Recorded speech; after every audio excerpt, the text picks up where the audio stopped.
do delegado Éder Mauro. Não comece. Olha, da Cunha, você vai fazer esse negócio ferver aqui, viu? Todos nós sabemos que os comunistas que por aí estão de plantão adoram colocar a polícia com as costas largas quando se trata de racismo. E eu, como policial que não vivi em gabinete, vivi na rua, e tinha 2 segundos para decidir o que fazer, não posso aceitar, né, que pessoas comunistas venham aqui dizer que tinha que ter a regra A, a regra B, a regra C. De jeito nenhum. Palavra a deputada Duda Salabert. Obrigado, presidente. Primeiro quero parabenizar o deputado delegado da Cunha pela proposição e pelo debate, que é fundamental para essa casa, já que o STF também já está discutindo esse tema antes da gente. É importante lembrar que, segundo o Anuário da Segurança Pública, 70% da população carcerária brasileira é negra. E se pegarmos os últimos 15 anos, houve um aumento no número de negros presos de 14%. E o número de brancos presos caiu em 9%. Sem dúvida, há no Brasil um racismo estrutural. E nós não podemos virar os olhos ou fechar os olhos para o impacto da escravidão no Brasil e como isso perpassa as estruturas nacionais até hoje. Como escreveu Joaquim Nabuco no Minha Formação, a escravidão é uma característica que vai permanecer no Brasil por séculos. E ela se materializa no racismo estrutural nacional que respinga em organizações e instituições brasileiras. Se pegarmos em números, por exemplo, é possível comprovar.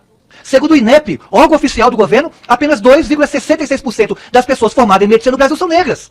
Segundo o Censo da Educação Superior no Brasil, apenas 0,4% das professoras universitárias de pós-graduação são negras. Só 0,4% das professoras de pós-graduação no Brasil são negras. E é lógico que o racismo perpassa toda a estrutura e instituições nacionais, daí o termo estrutural, porque faz parte da estrutura nacional, inclusive na estrutura de segurança pública. Vamos pegar a Universidade Federal Fluminense, que fez uma pesquisa e que mostra que das abordagens policiais, quase 70% das abordagens policiais do número pesquisado são contra negros e uma minoria contra brancos. Então daí a importância do tema, porque sem dúvida eu aprendi como professor de literatura que toda vez que a palavra falha, a violência entra em cena. Então nós temos que debater esse tema, e isso não é para criminalizar a polícia. Pelo contrário, o que nós queremos é que a polícia faça a melhor abordagem possível. E para tal, há que se discutir o racismo que perpassa a estrutura do Brasil. Essa reflexão, presidente, tem que ser feita cotidianamente por nós, se nós queremos de fato um Brasil melhor. Porque é inegável que os impactos da escravidão perpassam e se manifestam de forma estrutural no Brasil, numa palavra importante ser dita aqui, que é racismo. Por isso, parabenizo ao deputado da Cunha pela coragem de tratar esse tema aqui na Comissão de Segurança Pública e nessa casa. Obrigado. Eles dividiram o país. Eles dividiram e insistem em dividir o país entre mulher e homem, entre negro e branco, entre hétero e homossexual. Eles dividem o país o tempo todo para criar a vitimização e, claro, criar um público para eles na questão de se elegerem deputados.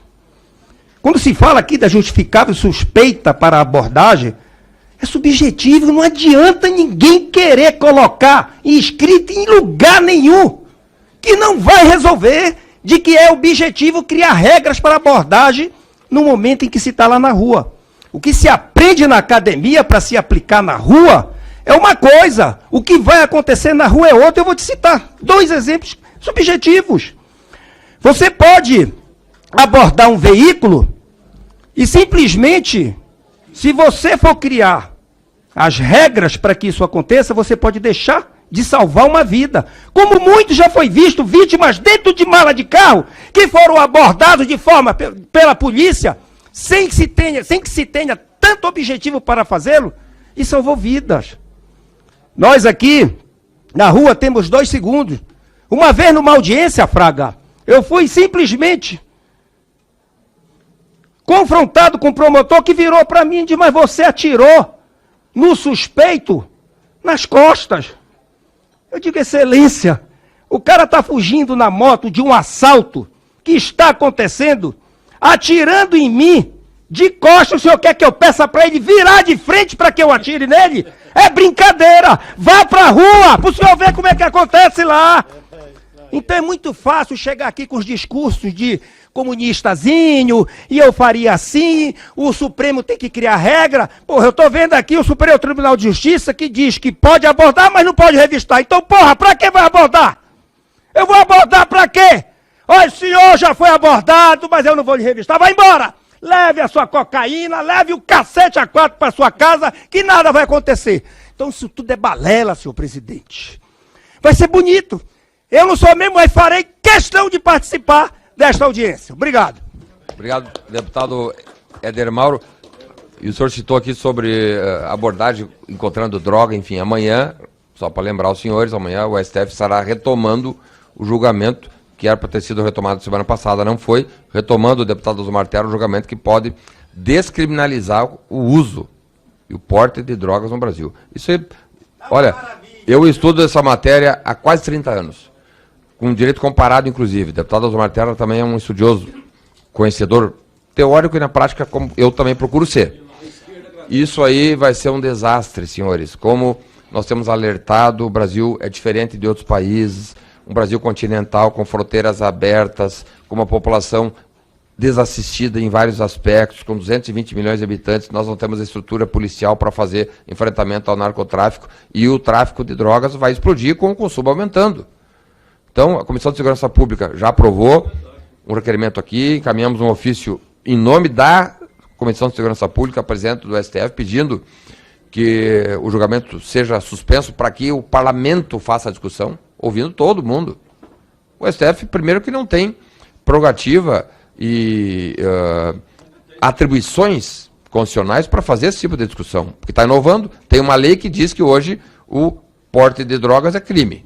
Vai o STF agora mudar uma lei? Não pode, só o parlamento pode mudar a lei. Então, alerto, amanhã será retomada esse julgamento, será retomado esse julgamento, né? E quem perde é a população brasileira, em especial a juventude brasileira. Porque houve essa mensagem, não é mais crime, então liberou geral. Criançada pode, né? E aí, não é, os viram no voto lá, não é só maconha, é qualquer tipo de droga. Êxtase, crack, cocaína, imagina. A juventude brasileira precisa de incentivo para estudo, para ter oportunidade de trabalho e não para consumir droga. Contrário, drogadição é uma desgraça. Mas amanhã é o STF,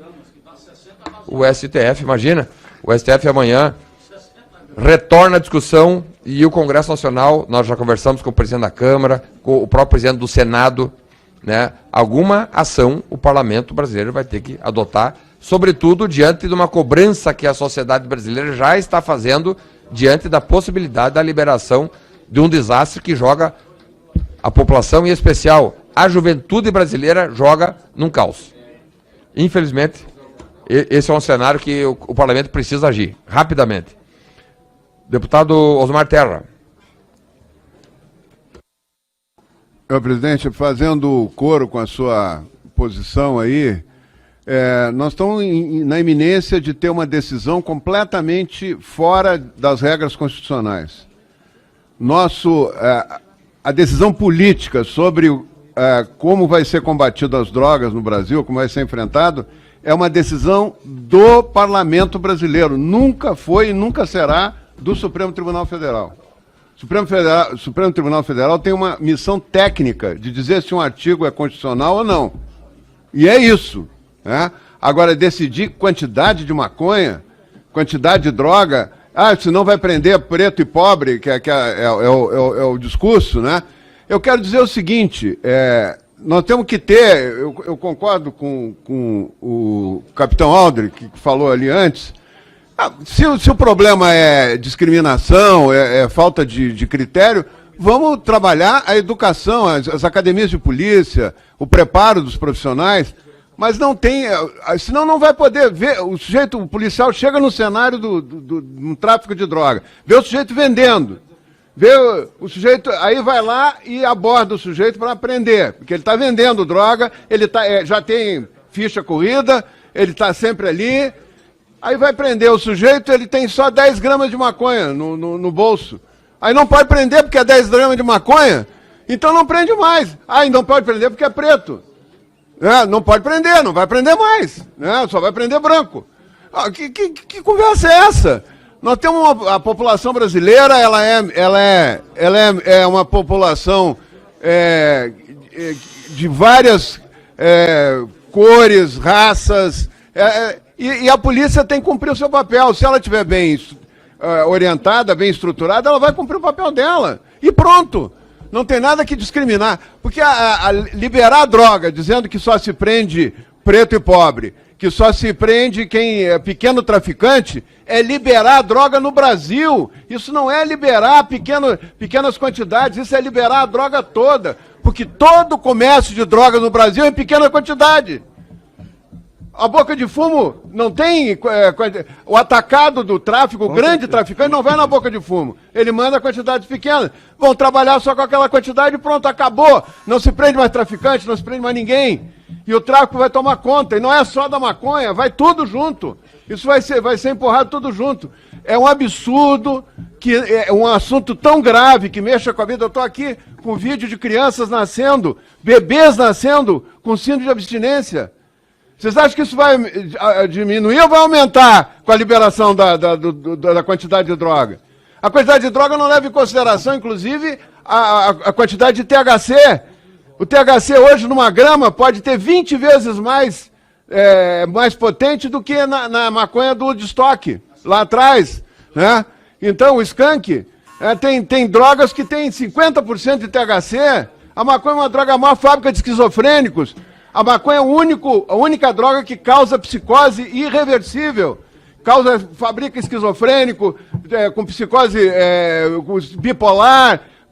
Ela é uma tragédia, é uma droga que atinge todos os receptores, a maior parte dos receptores cerebrais, dá retardo mental. Então, assim, se nós formos por essa história aí de liberar pequenas quantidades de droga, nós estamos liberando as drogas no Brasil. Que fique claro isso para todo mundo que está nos vendo. A população tem que se mobilizar em relação a isso. E não pode usar essa desculpa que é para não prender preto e pobre. Eu acho que essa desculpa não vale. Eu acho que a academia de polícia tem a responsabilidade de trabalhar isso. Agora, usar isso para liberar tudo não tem cabimento. E é uma discussão, eu não vou fazer aqui porque o tempo já acabou, mas é uma discussão que merece aprofundar. Nós temos 15 anos de discussão no Congresso, no mínimo 15 anos nós estamos discutindo isso. Não tem tema mais debatido no Congresso que esse. Não tem, já aprovamos duas leis. Consideramos constitucional o artigo 28 duas vezes, na Câmara, no Senado, na Comissão de Constituição e Justiça, e aí vai o Supremo agora dizer que não que nós não existimos, que nós não temos voz, que nós não podemos decidir. Então eu acho que é muito sério o que está acontecendo e nós temos que nos posicionar. Obrigado, deputado Osmar Terra. São duas questões, né, deputado Osmar Terra e deputado Éder Mauro. Uma é questão do mérito. Uma é o mérito que eu acho que há uma série de questões envolvidas sobre o mérito. Outra é a questão da possibilidade do STF, que é o Poder Judiciário, inovar. Porque uma coisa é tu fazer uma interpretação da lei, outra coisa é a inovação da lei. Estão modificando uma lei federal que só pode ser modificada pelo Congresso Nacional. É como se nós aqui quiséssemos dar pitaco numa sentença de um juiz lá no fórum. Não. Cada poder tem sua importância e nós aqui no Parlamento, a nós no Parlamento é dada com exclusividade, Sargento Faur, inovar leis, alterá-las, criar leis, enfim. Né? Imagina um tema gravíssimo desse aí. Então agora vai estar liberado. Se fala muito em maconha, vai estar liberado essas festas, com essas balinhas aí, êxtase, enfim. São só 5 balinhas. Imagina. É a mensagem para a juventude. Mensagem horrível. Não é essa mensagem que nós precisamos. Mas o objetivo deles é destruir a família, senhor presidente. É só esse. Infelizmente. Gostaria de deixar claro que as opiniões e informações apresentadas aqui são de responsabilidade exclusiva de seus autores. Como criador deste conteúdo, não me responsabilizo por consequências. Pesquise e busque orientação profissional antes de decisões significativas.